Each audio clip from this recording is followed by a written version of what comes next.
Star Wars Squadrons has evolved quite a lot since its launch just a couple months ago, with new Starfighters and Components giving us new options to take down our objectives, and the growth of the player base both in size and skill creating new strategies at the forefront.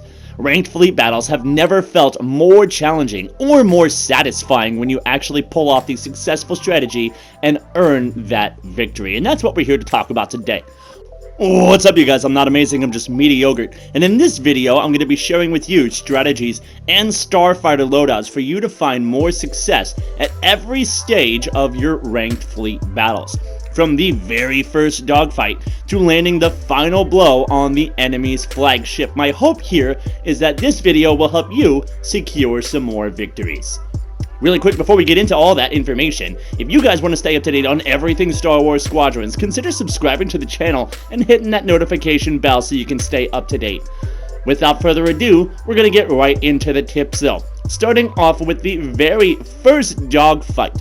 In the higher ranks of Star Wars Squadrons, it's getting really difficult to actually finish off dogfights. So something I've been doing a lot more lately is farming AI at the very start of the battle. It's a great way to actually flip the momentum to your side. And there's two really good components for this that you can use on a bomber. Those are the multi-lock missiles that will target up to 4 enemies at a time, and the Goliath missile, which has an incredibly large blast radius.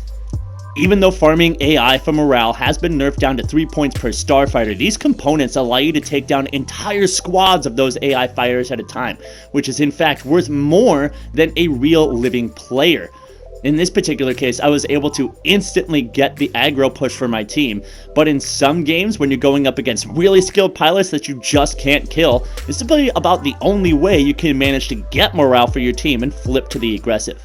And then when you're on the aggressive, you want to try to die as little as possible, so I suggest only hit and run tactics. I love fighters for these, with thrust engines for maximum speed and a pair of torpedoes. Ion torpedoes so you can quickly rip the shields off of those 2 cruisers or frigates, whichever you're facing up against, and then follow it up with proton torpedoes after that. I don't like to actually use a bomber that much anymore for attack runs because I find that they're too slow, especially against really skilled players. You might be able to get in and do some damage with that bomber, but you're very likely to die in the process, and I just don't think it's worth it to cost your team the morale points or take yourself out of the battle for a whole 15 seconds. Remember, the more you die, the faster your team goes on defense, so stay alive as long as possible. Now, as far as actually landing those torpedoes, I have a big tip for you here. You need to stop trying to launch them from maximum distance.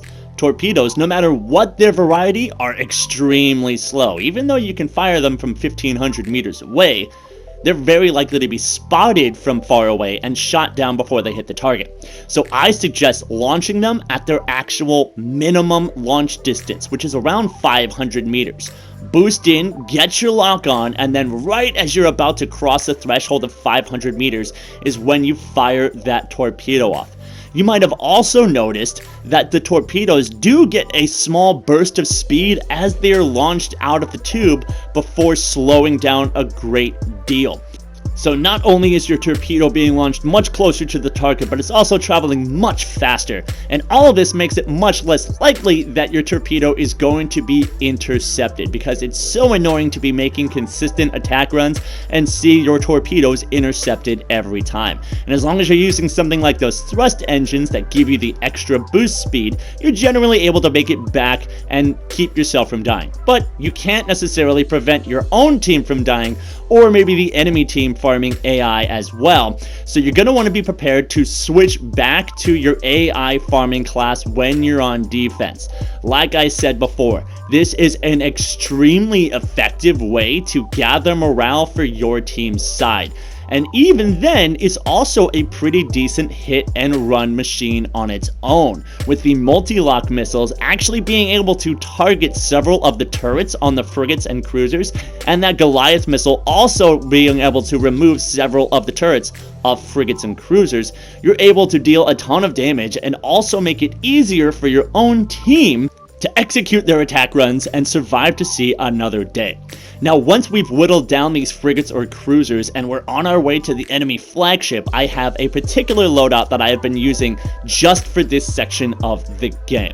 I get into a fighter, and it has repair systems, piercing torpedoes, a reflect hull, and thrust engines.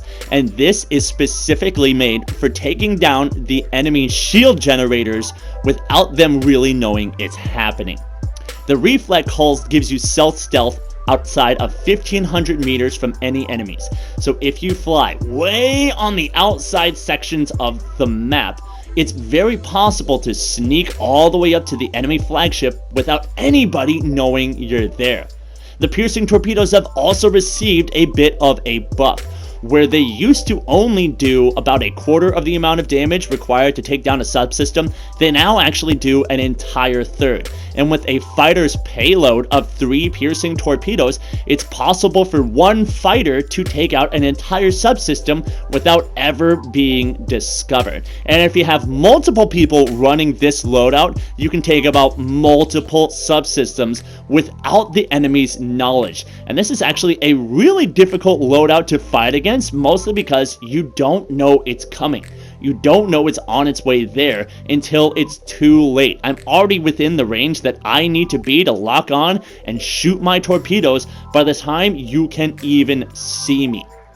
I prioritize taking out the shield generators first, and then I hit the power systems.